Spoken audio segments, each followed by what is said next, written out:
Cool, I already have the Azoth, but what makes this one so extreme?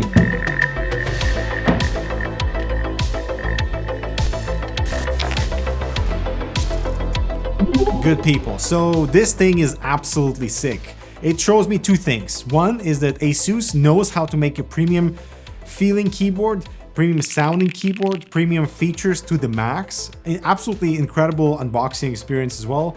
But also it makes me feel like it's going to push a lot of people away because of the price, but at the same time push the entire sort of gaming mainstream keyboard space forward because of some of the features that you will not find anywhere else, like adjustable gasket mount with just this switch at the back. You can go from soft or hard. I mean, there's no other keyboard on the market that has adjustable gasket mount unless you swap out the plates, but you have to disassemble the keyboard and go through that hoops, which for many people, that's kind of too much of a hassle. So having a switch built into a keyboard to give you two distinct typing feels, which is a first for a gaming keyboard as far as I know. And if you do go the custom route, of course you can swap out the plates for a different cushiony effect. But this is a really interesting addition into the Extreme that really elevates it above the rest. Now what a gasket mount normally does is give you a soft cushiony feel when you type, which is awesome. And how this works on the Extreme is that we have these notches on our plate that depress into the silicone pad underneath. But when we are in the hard preset,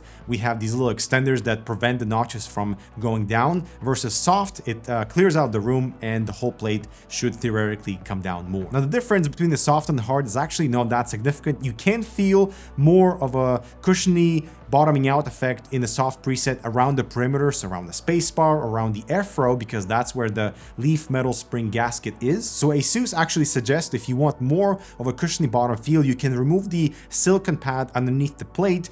That would clear out some of the space and allow for that plate to breathe a little bit more inside the body, aka move down slightly more. And that actually gives our plate way more travel, which is what I was expecting from a gasket mount in the first place. Now while we're inside, can we appreciate all the little details, including like this is a removable cable, please handle carefully. I would say this is needed because it encourages you to get into your keyboard, because after spending $500 on it, you'd want to check out inside for sure. And this is where we pump the brakes because the price point is outrageous for so many.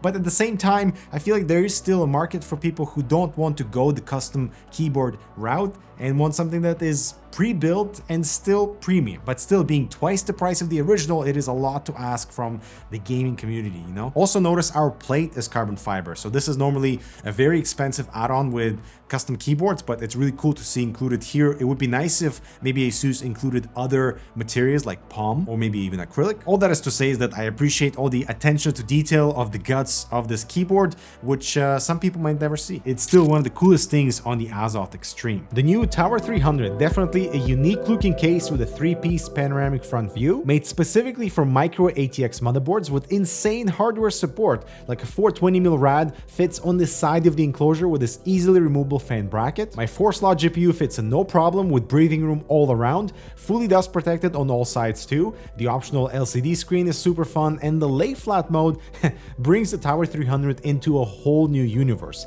Definitely explore the color options too, all linked below. Now the accessories are a little underwhelming. Aside from the cool cone feet and the awesome wrist rest, you don't get much. You get a keycap puller, a switch puller, USB-C cable, and only 2 additional switches. So in case you're pulling one out and one of the pins breaks or something, you have extras, but man, I think we were all expecting more, especially for this price point. At the same time, it upgrades absolutely everything over the original ROG Azoth, which I thought was a fantastic little entry into the keyboard space with the wireless connectivity, fantastic battery life, and just like really solid wireless keyboard. But this thing is just hands down better in every single way, except for one. Like for example, I find the overall color palette and the RGB lighting to be more pleasant on the original, because on the Extreme, it's on black, on black, on black. Everything's black. Black is boring, man. Even though there's a clear texture difference between the PBT keycaps and the smooth aluminum body, I still find the gray PBT keycaps on the original to be cooler. But it is when you look around the exterior of the Extreme keyboard, that's when things start to be a little bit more exciting, because this feels like it has armor plating all around, especially when you look at the bottom. Like this is a beautiful design, machined CNC aluminum base plate. Like wow, like all the little small details at the bottom that add complexity, and just a weird contrast between like a very plain, basic, boring top plate versus a really cool bottom plate. I mean, they even include this mirror cap that goes into this middle cavity that safeguards a USB receiver, and it turns the bottom casing into something even more epic. Is it perhaps over the top? Yes. Yes, it is. As for the keys layout, it is basically identical to the original. We just have slightly more spacing now in the top F row and a smaller screen that is still OLED, but it is now full color, and it's also touchscreen. Why? I'm sure this added a lot to the cost, but aside from like that initial novelty of trying to interact with it and like swiping through different things, it is otherwise useless. And I actually prefer the screen and the monochromatic nature of the original. Of course, tri-mode connectivity is present with Bluetooth 2.4 GHz and USB-C. Interestingly, we also have this polling rate booster that is a separate dongle into which you plug in the 2.4 GHz or USB-C cable, so 8,000 Hz polling is available both in wireless and wired. So basically future-proofing at its core, but many people are also saying like, wait a second, why is there no things like rapid trigger and Hall effect functionality, but this is not a Hall effect switch or keyboard, so don't expect that here. But to me, the biggest improvement over the original is in how the keyboard sounds and how it feels, because it is THOCCCC central. It is beautiful. Partially because of the switches, they come pre-lubed and they sound incredible, but also the larger keys, the spacebar, and how the overall board just absorbs sound just feels way more premium than anything that has come across the studio, except for like maybe the mode keyboard, which is very, very close to what you get with the Azoth Extreme.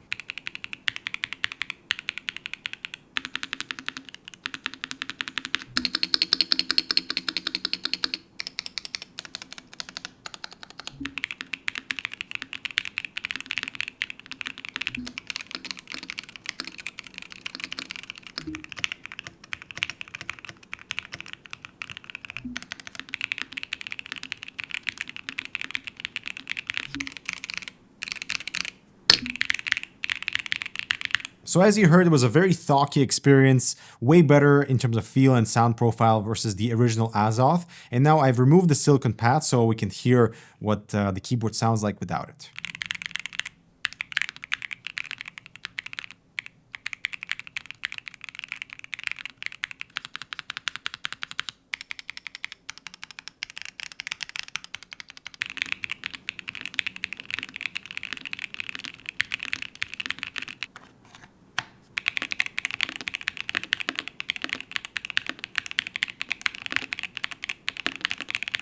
So I find using the silicone pad by default helps with the sound profile, but removing it helps with the feel of the switches and the whole gasket experience. Furthermore, we do have a few luxury accessories included, like 2 sets of these cone magnetic feet that you attach at the bottom.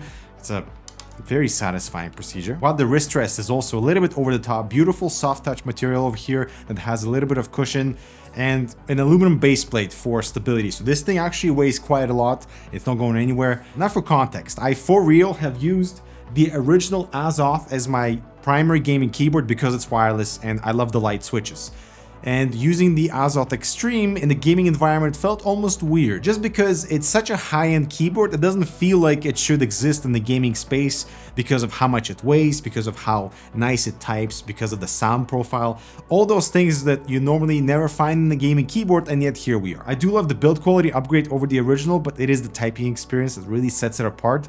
And for day-to-day tasks, it's incredible. And of course, when you combine this very light, smooth, beautiful sounding switch and board with any gaming environment, what more could you ask for? Of course, you could ask for Hall effect technology and switches, but that's not what this is. Something else to note, the switches are north-facing. So in this price category, you'd expect south-facing because most people would probably switch out the keycaps for something prettier, and I would too because I do not like the black, but you might encounter compatibility issues. I think most people love the OLED upgrade, but for me, smaller screen, sure, you get color and you get touch functionality, but I prefer a larger screen with giving me better visual information, you know? The biggest reason to potentially consider the Extreme is the adjustable gasket mount. Like, it's built in, you know, removing the silicone over there really improves the gasket performance, and it does, I would say, worsen the sound profile. But if you're coming from anything other than something high-end, you would still really appreciate the sound and typing experience, even with the silicone removed. So that's the new Azoth Extreme. Lots of differences between this and the original Azoth, but it still doesn't undermine the original Azoth. I still think that's a fantastic wireless keyboard with really nice switches, especially if you go with linear reds or the new Snow switch, which is really, really nice. All right, guys, I'm Dimitri. Thanks so much for watching. And yeah, I'll talk to you in the next video.